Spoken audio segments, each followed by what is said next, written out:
प्रिय विद्यार्थियों, हम अभिज्ञान शाकुंतलम नाटक की कथा वस्तु का सार पढ़ रहे हैं। इस सार में हमने प्रथम 4 अंकों का सार गत वीडियो में सुना था। अब उससे आगे की चर्चा करेंगे। धन्यवाद। 4 अंकों के कथानक के बाद में 5वें अंक में हमने पढ़ा था कि महर्षि कण्व सारद्वत और सारंगरव एवं वृद्धा गौतमी के साथ शकुंतला को राजा दुष्यंत के दरबार में भेजते हैं। राजा ऋषि कुमारों से कुशलक्षेम पूछता है और कुशलक्षेम के पश्चात महर्षि कण्व के शिष्य सारद्वत उन्हें अपने गुरु का संदेश सुनाते हैं कि धर्माचरण के लिए आप अपनी पत्नी शकुंतला को स्वीकार कीजिए। लेकिन दुर्वासा के शाप के कारण राजा सभी वृत्तांत भूल चुका था, इसलिए वह शकुंतला को अस्वीकृत कर देता है। ऋषि कुमार इस अवसर पर राजा को कटु वचन कहते हैं, लेकिन राजा उसे धैर्यपूर्वक सुनता है। गौतमी के द्वारा शकुंतला का घूंघट हटाए जाने के उपरांत भी वह उसे नहीं पहचान पाता। तब राजा दुष्यंत को अपनी पहचान दिखाने के लिए शकुंतला अपनी उंगली में अंगूठी को खोजती है, लेकिन वह नहीं मिलती। गौतमी कहती है कि निश्चय ही शक्रावतार तीर्थ पर शची तीर्थ के जल की वंदना करते हुए गिर गई होगी। यहाँ ये महत्वपूर्ण है कि शकुंतला ने कौन से तीर्थ पर वंदना की? शक्रावतार तीर्थ पर। किस तीर्थ के जल से वंदना की? शची तीर्थ के बल से। यहाँ पर ये ध्यातव्य है। शकुंतला उन्हें अपने मिलन के मधुर प्रसंग सुनाती है, लेकिन राजा को कुछ भी स्मरण नहीं होता। तब राजा समझता है कि ये तपस्वी मुझे ठगने के लिए आते हैं। शकुंतला क्रोधित हो जाती है। तब राजपुरोहित उपाध्याय सोमरात, ये भी ध्यातव्य प्रश्न है कि राजपुरोहित उपाध्याय का क्या नाम था? सोमरात सुझाव देते हैं कि प्रसव पर्यंत शकुंतला मेरे घर पुत्री के समान रहेगी, क्योंकि सिद्ध पुरुषों ने यह भविष्यवाणी की है कि आपका प्रथम पुत्र चक्रवर्ती के लक्षणों से युक्त होगा। तो यदि शकुंतला का पुत्र चक्रवर्ती लक्षण युक्त होगा तो शकुंतला की बात सत्य है। अगर इसके विपरीत होगा तो शकुंतला को महर्षि कण्व के पास दोबारा वापस भेज दिया जाएगा। राजा इस सुझाव को मान लेता है। तपस्वी शकुंतला को वहाँ छोड़कर चले जाते हैं। शकुंतला पुरोहित के साथ जाती है, किंतु कुछ ही क्षण पश्चात पुरोहित आकर कहता है कि मार्ग में कोई दिव्य ज्योति शकुंतला को उठाकर अंतर्ध्यान हो गई। संपूर्ण घटनाक्रम से व्यथित राजा का हृदय मानो उसे विश्वास दिलाता है कि यह उसी की पत्नी थी। और यहाँ पर 5वें अंक का समापन होता है। 6ठ अंक में कहानी मोड़ लेती है। प्रवेशक में 6ठ अंक के प्रवेशक में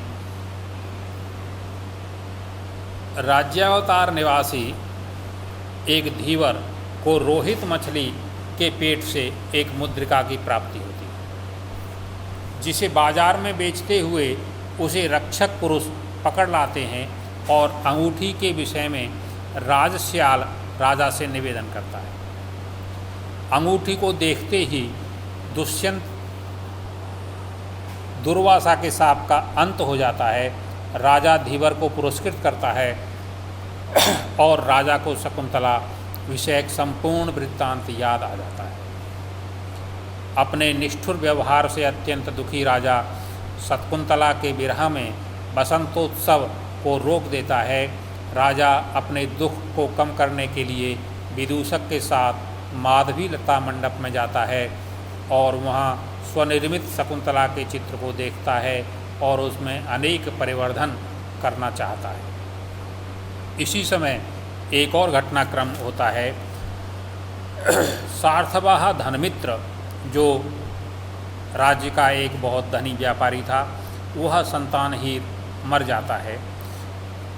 तो उसके संपूर्ण धन को राजकोष में जमा करने विषयक मंत्री का प्रेषित पत्र राजा को प्राप्त होता है। उस पत्र को पढ़कर राजा का ध्यान अपनी संतानहीनता की ओर जाता है कि वह भी संतानहीन है। वंश विच्छेद और पितरों की दशा सोचकर राजा दुखी हो जाता है। इन सभी घटनाओं को मेनका द्वारा प्रेषित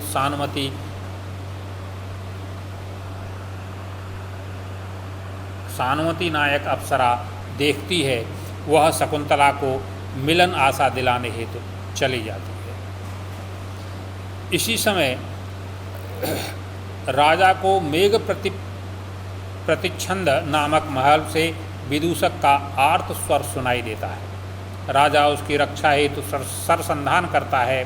तभी इंद्र सारथी मातली प्रकट होकर देवराज का संदेश सुनाता है।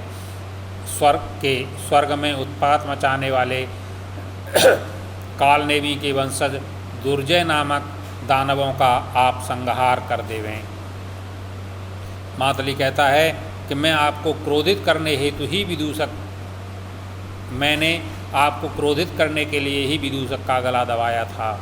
राजा इंद्र का संदेश के पालन के लिए रथारूढ़ होकर स्वर्गलोक की ओर प्रस्थान करता है।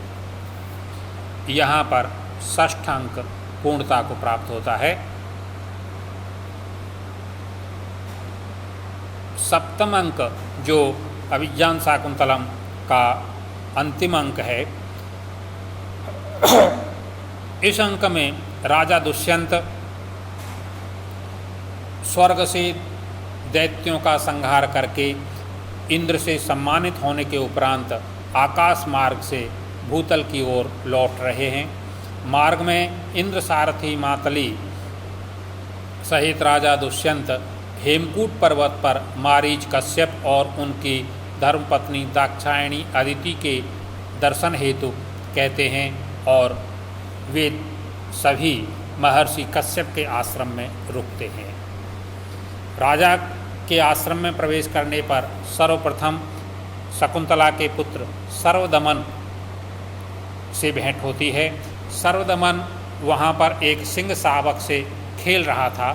खेलते खेलते उसके हाथ में बंधी हुई अपराजिता नामक औषधि खुलकर गिर गई थी, जिसे राजा उठा लेता है और राजा बालक के भुजा में बांध देता है। इस दृश्य को वहाँ जो 2 तपस्विनियाँ देख रही थीं वो विस्मित हो जाती हैं, क्योंकि इस औषधि को माता पिता तथा स्वयं उस बालक के अतिरिक्त कोई तीसरा व्यक्ति छुएगा तो वह औषधि उसे सर्प बनकर काट लेगी। ऐसा इस औषधि के विषय में प्रचलित था। यह समाचार वे दोनों तपस्विनियाँ शकुंतला को देती हैं और मन ही मन तय करती हैं कि निश्चित रूप से राजा दुष्यंत ही सर्वदमन के पिता हैं।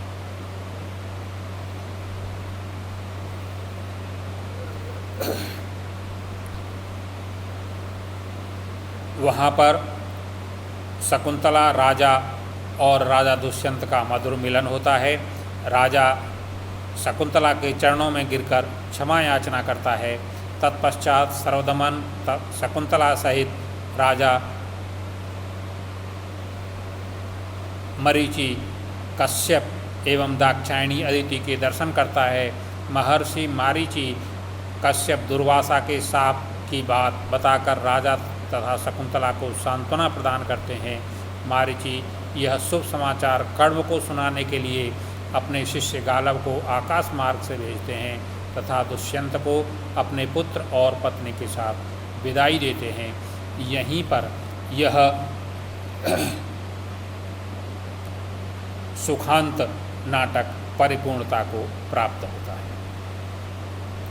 इस कथा वस्तु में हमें जो प्रमुख चीज़ें ध्यान रखनी हैं, एक बार हम उन पर दृष्टिपात करेंगे। अब पहले हम वैसे में क्रम से जहाँ जहाँ कोई वस्तु आई है इम्पोर्टेंट वो मैंने बताया है, लेकिन अब उसे दोबारा अपन सप्तम अंक से चर्चा करते हुए चलेंगे। सप्तम अंक में महर्षि मातली राजा किसके दर्शन के लिए जाता है? महर्षि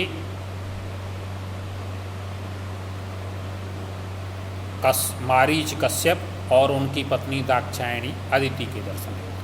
महर्षि मारीची कश्यप का आश्रम किस पर्वत पर था? हेमकूट पर्वत पर था। सर्वदमन के हाथ में कौन सी औषधि बंधी हुई थी?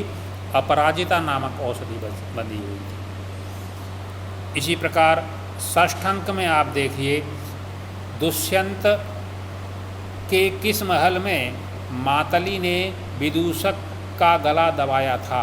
मेघ प्रतिच्छंदम नामक महल। इंद्र के सारथी का नाम मातली। किस व्यापारी या किस वणिक के निधन संतानहीन मरने के बाद राजा को अपनी संतानहीनता का दुख होता है? उसका नाम है सार्थवाह धनमित्र। राजा किस उत्सव पर रोक लगाता है? बसंतोत्सव उत्सव पर।